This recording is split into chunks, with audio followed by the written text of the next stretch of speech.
বাড়ছে ঠান্ডাজনিত রোগে আক্রান্তদের সংখ্যা। হাসপাতালগুলোতে বাড়ছে রোগী ও স্বজনদের ভিড়। নিয়ে আরও জানাতে ময়মনসিংহ মেডিকেল কলেজ হাসপাতাল থেকে যুক্ত হচ্ছেন ইমতিয়াজ আহমেদ।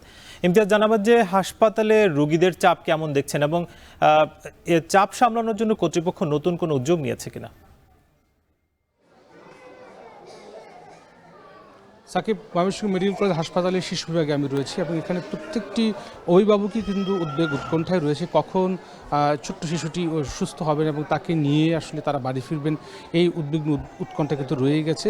ময়মনসিংহ শিশু ওয়ার্ডে আমরা দেখতে পেরেছি যে এখানে ৭৭টি শয্যার বিপরীতে কিন্তু ৩ থেকে ৪ গুণ রোগী কিন্তু প্রতিদিনই ভর্তি হয়। বিশেষ করে ময়মনসিংহ বিভাগের শেরপুর, জামালপুর, নেত্রকোনা, কিশোরগঞ্জ, এদিকে টাঙ্গাইল, এই বিভাগগুলো থেকে কিন্তু প্রতিদিনই কিন্তু রোগী আসছে। বিশেষ করে যেহেতু শীত বাড়ছে এবং শীতজনিত রোগের প্রকোপও কিন্তু বাড়ছে।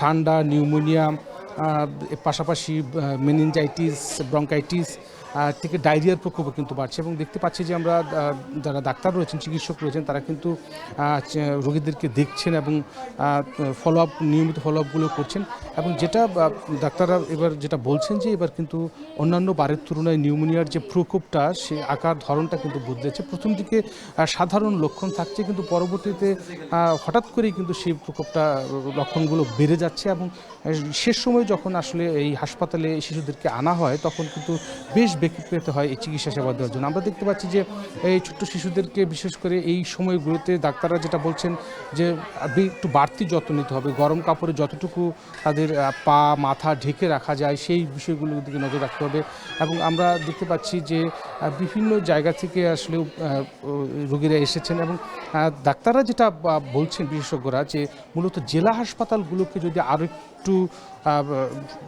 বিশেষায়িত করা যায় এবং শিশুদের এই ব্যাপারে আরও সচেতন করা যায় তাহলে কিন্তু দেখা যাচ্ছে এই ময়মনসিংহ মেডিকেল কলেজ হাসপাতালে শিশু রোগীর চাপটা অনেকটা কমে আসতে পারে এবং সেই সাথে যারা রোগী রয়েছেন তারাও আসলে যেটা বলছেন যে তারা 2-3 দিন ধরে আসলে এই রোগীদেরকে নিয়ে তারা এই হাসপাতালে ভর্তি আছেন এবং আমরা দেখতে পাচ্ছি যে ওয়ার্ড তো রয়েছে, পাশাপাশি মেঝেতেও যেহেতু শয্যা সংকুলন রয়েছে, মেঝেতেও কিন্তু চিকিৎসা নিচ্ছেন এবং যারা ঠান্ডা জ্বরে বা ব্রঙ্কাইটিস বা নিউমোনিয়া আক্রান্ত হচ্ছেন তাদেরকে আমরা দেখতে পাচ্ছি যে বেশিরভাগ সময় আসলে সেপ্টিএক্সন ইনজেকশন বা যাদের ডায়রিয়া হচ্ছে সিপ্রোফ্লক্সাসিলিন সহ বিভিন্ন ধরনের অ্যান্টিবায়োটিক কিন্তু প্রয়োগ করা হচ্ছে এবং পাশাপাশি এই ঠান্ডার প্রকোপ বাড়ার কারণে কিন্তু আমরা ফার্মেসিগুলোতে খবর নিয়ে দেখেছি যে ঠান্ডাজনিত যে ওষুধগুলো রয়েছে, বিশেষ করে কাশির সিরাপ এবং অ্যান্টিবায়োটিকগুলো যে রয়েছে সেগুলো কিন্তু বিভিন্ন কোম্পানি ভেদে কিন্তু দাম বেড়েছে। সুতরাং চিকিৎসার খরচটাও কিন্তু বেড়েছে। তবে হাসপাতাল কর্তৃপক্ষ